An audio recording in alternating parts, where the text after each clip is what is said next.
Have you been hearing things about molecular hydrogen or maybe hydrogen infused water? There's a lot of buzz about these products lately, and there is some science to talk about here, but I think we need to sort the hope from the hype.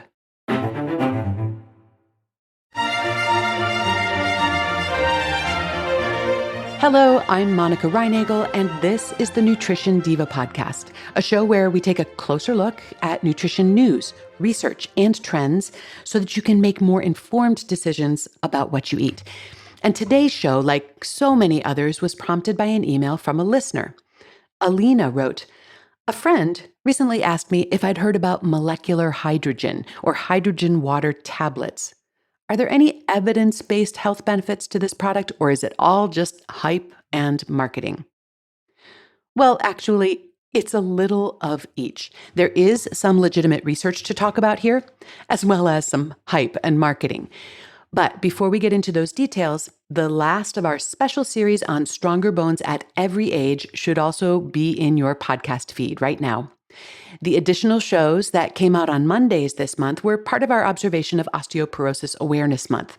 If nothing else, you might want to check out the episode that corresponds to your stage of life. Well, and maybe also your kids, your grandkids, your parents. Well, you know what? You might as well just listen to them all. And if you are a registered dietitian, you can even earn continuing education credits from listening to the series. Just check out any of those bonus episodes for the details. And with that, let's take a closer look at molecular hydrogen. What exactly is it? And what is it supposed to do for you? So let's go back to basics. Hydrogen is the simplest and also the most abundant element in the universe.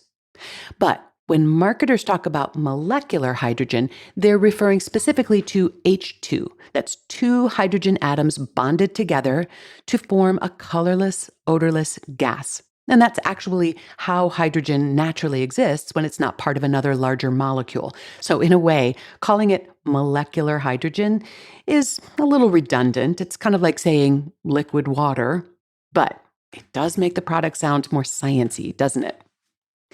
So there are a couple of hydrogen-based products making the rounds right now. Hydrogen-generating tablets typically contain magnesium and organic acids such as citric acid or tartaric acid or fumaric acid. These are all naturally occurring compounds that are commonly found in foods. And when you drop these tablets into water, the magnesium in them reacts with the hydrogen ions from the acid, and that generates hydrogen gas, which dissolves into the water. And in addition to that dissolved hydrogen gas, the water now contains a modest amount of magnesium, maybe 20, as much as 80 milligrams, and also small amounts of those original organic acids, which are metabolized normally by the body. It often has a slight mineral or even metallic taste, and you may also notice a slight tartness from those acids. But if you're used to drinking mineral water, I think you'll find the flavor quite familiar. And some manufacturers add some flavoring, like citrus or mint.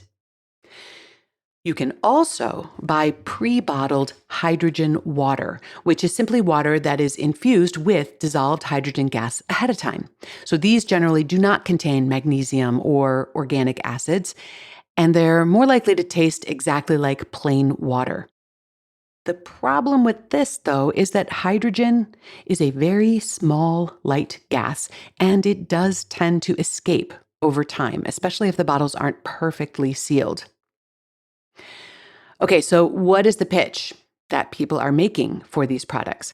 Well, proponents claim that drinking hydrogen-infused water can neutralize harmful free radicals, reduce inflammation, improve athletic performance and post-workout recovery, support heart and metabolic health, reduce liver fat, even protect against cellular aging, or the side effects of radiation. So that's a pretty impressive list.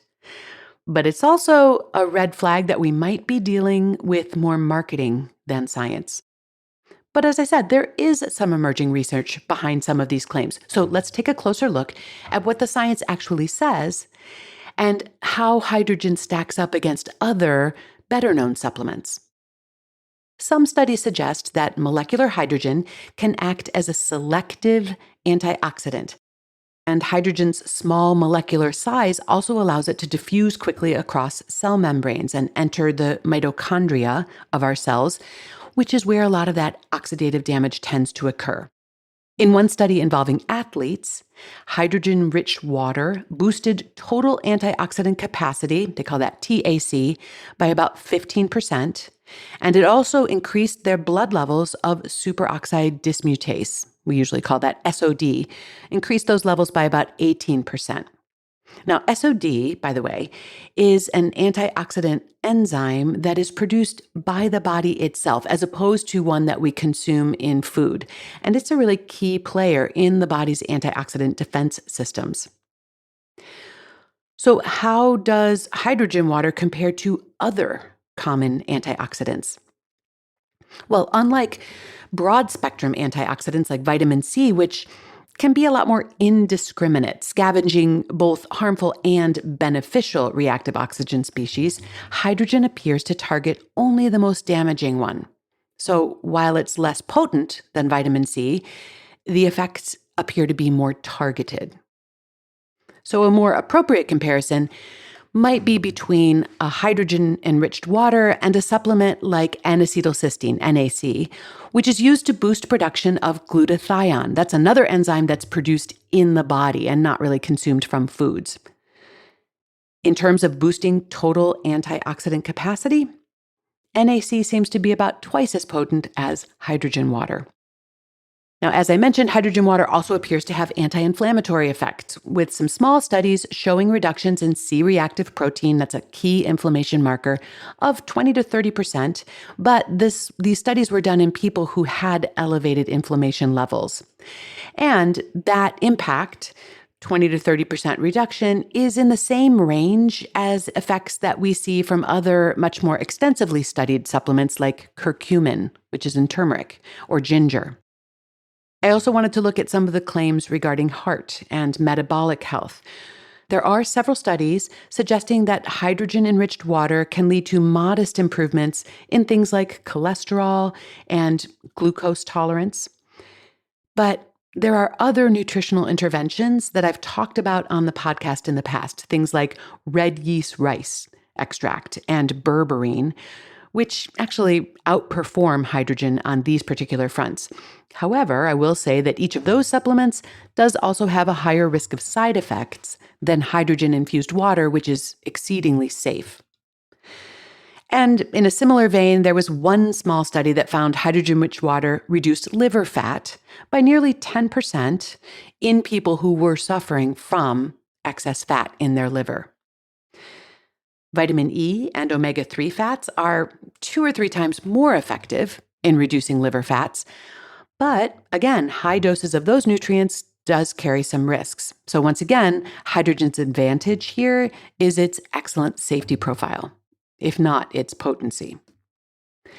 And then finally, there were limited studies showing benefits for post-exercise recovery, things like reducing post-workout muscle soreness and lactic acid buildup.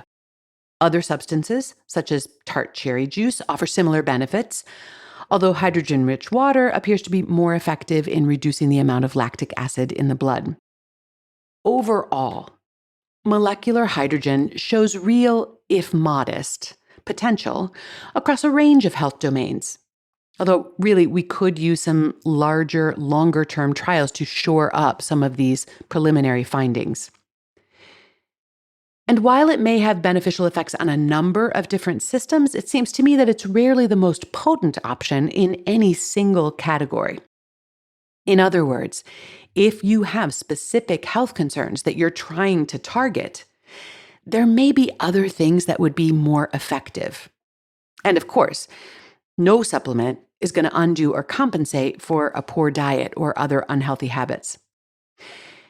If you do decide to check this out, I think the tablets are probably the way to go rather than the prepackaged water. Not only are they much more cost effective, but because you are infusing the water right before you drink it, you're likely to get more dissolved hydrogen. Are you intrigued enough to try it? If so, I'd love to hear what you think when you do. And alternatively, if this has been a part of your regimen for a while, are you still convinced that it's worth it? drop me a line and let me know.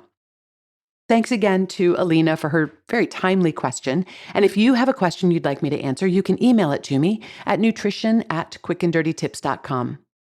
If you'd like to find out about having me speak at your next live or virtual event, you can learn more at wellnessworkshere.com. Nutrition Diva is a Quick and Dirty Tips podcast. Steve Riekeberg is our audio engineer. Holly Hutchings is our new director of podcasts. Morgan Christensen heads up podcast operations and advertising. And I don't know what we'd do without the help of Nat Hoops. Thanks to all of them, and thanks to you for listening.